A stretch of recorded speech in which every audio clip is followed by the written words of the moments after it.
Now, today, this function of installing deity, this is authorized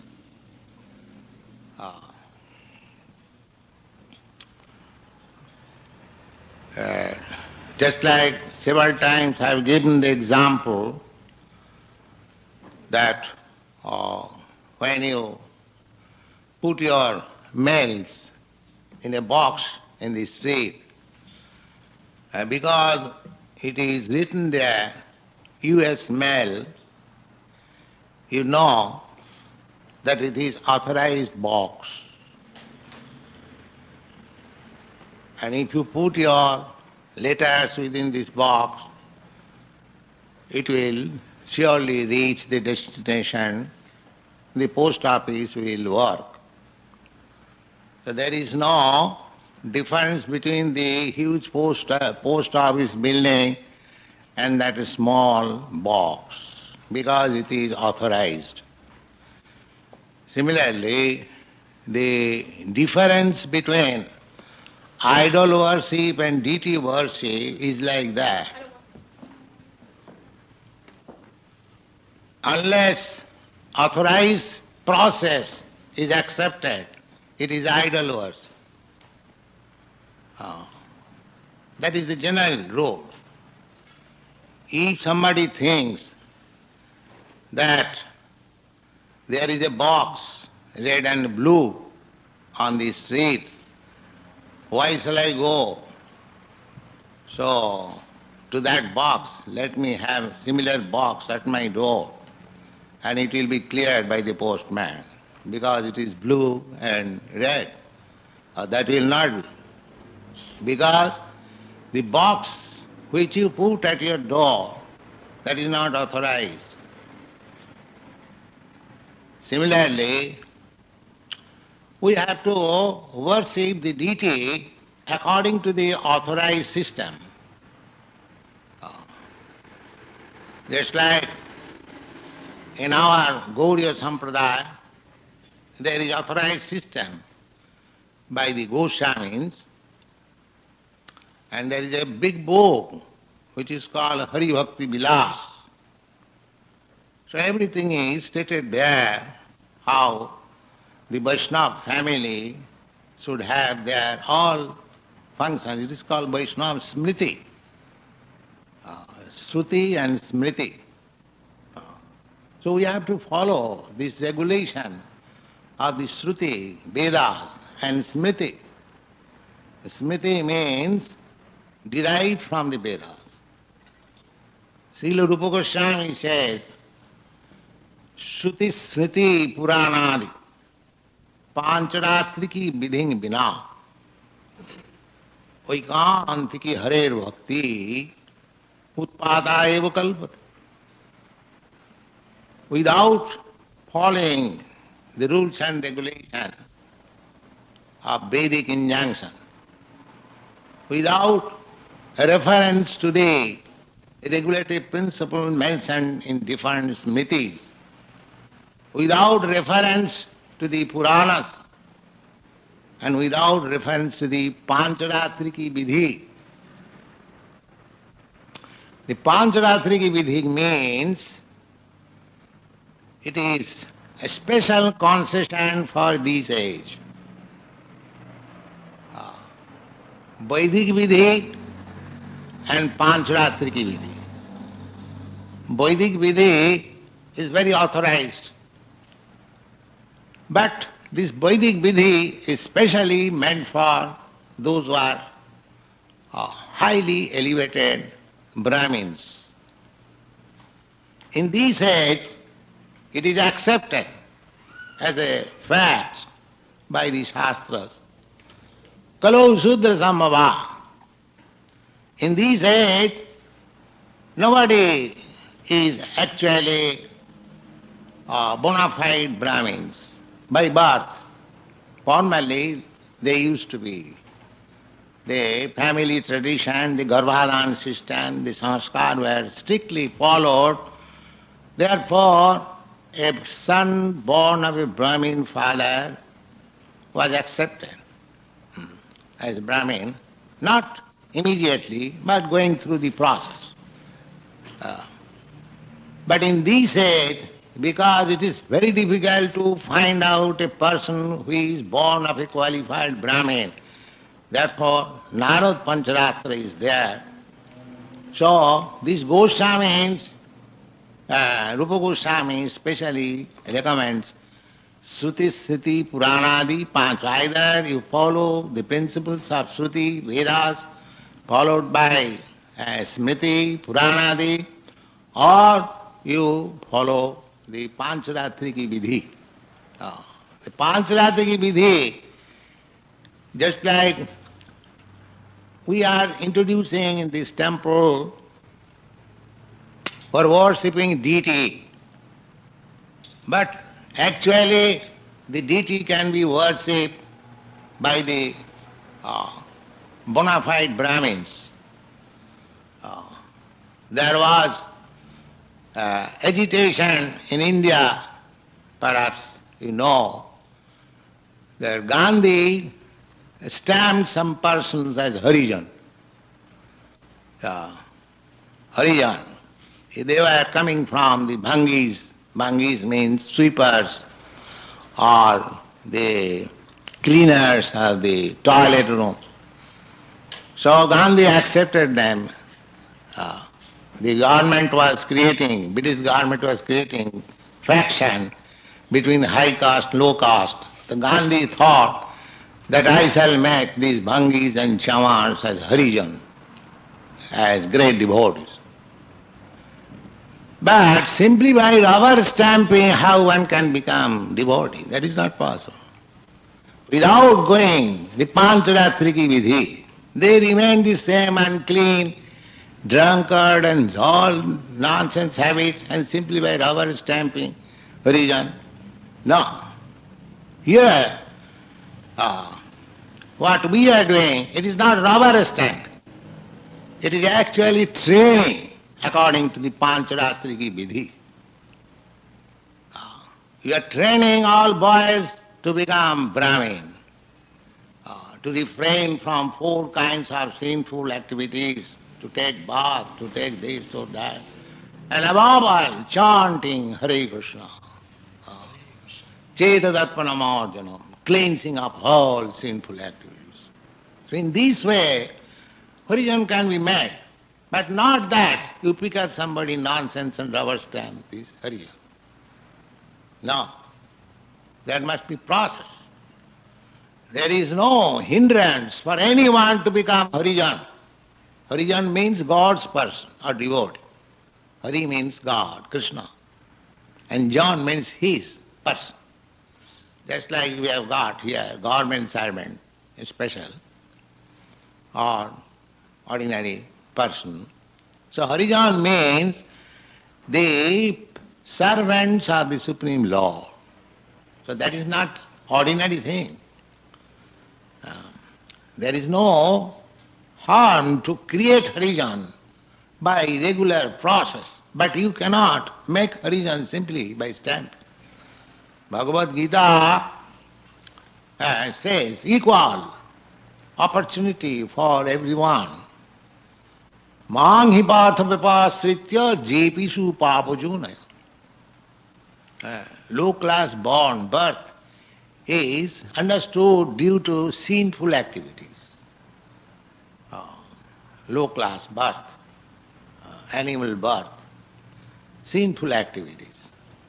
But Krishna says, papajunaya, born in sinful families. Never mind. Mang hi partha vipasita, if he becomes Krishna conscious by bona fide process. Mang hi partha vipasita. Vipasita means bona fide process, not an imitation, bona fide. And bona fide means as they are depicted, as they are described, as they are enjoined in the authorized shastra like Sruti, Smriti, Purana, Adi Panch. Mang hi partha vipasritu jepi supapajuna. Never mind in whatever family one is born, sinful family, never mind. Striya, Shudra, Tatha, Vaishya, including women and Shudras and Vaishyas, they are considered as less intelligent. They are considered as less intelligent. Therefore, according to Vedic system, a boy born in a Brahmin family, he is allowed all the sanskaras, reformatory, purificatory process. But a girl is not. Why? No, because a girl has to follow her husband. So if her husband is Brahmin, automatically she becomes Brahmin. There is no need of separate reformation. And by chance, she may be married with a person who is not a Brahmin, then what is the use of making her a Brahmin? That is the general method. So therefore, even born in a Brahmin family, a woman is taken as woman, not as Brahmin. So Krishna says, never mind. Even if she is woman, even she is Shudra, even she is Vaishya, or any other, I am to say, family born in, never mind. Mang hi partha vyavasita, if anyone is bona fidely made Krishna conscious, stipi janti parangati. So, his way is open to the path of Vaikuntha, parangati. King puna brahmana punya bhaktya rajarsayasthatha. So, Krishna consciousness is so nice. It opens to the door of highest perfectional platform for everyone, provided he follows the rules and regulations. That's it. That is the only condition. Otherwise, if simply by imitating, if somebody thinks, oh, I can become like that, if such and such person can become, I can do. No. That is warned by Rupa Goswami. Sruti Sriti Puranadi Pancharatriki Vidhigimina Vaikantiki Hare Bhakti Utpata eva kalpate.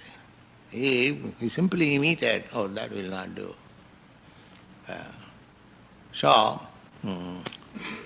do not try to imitate. Follow the simple rules and regulations. It is very nice. And above all, chant Hare Krishna, you become purified. Without being purified, you cannot touch Radha Krishna. There in the Vedas it is stated, without becoming Brahma, you cannot approach Brahma.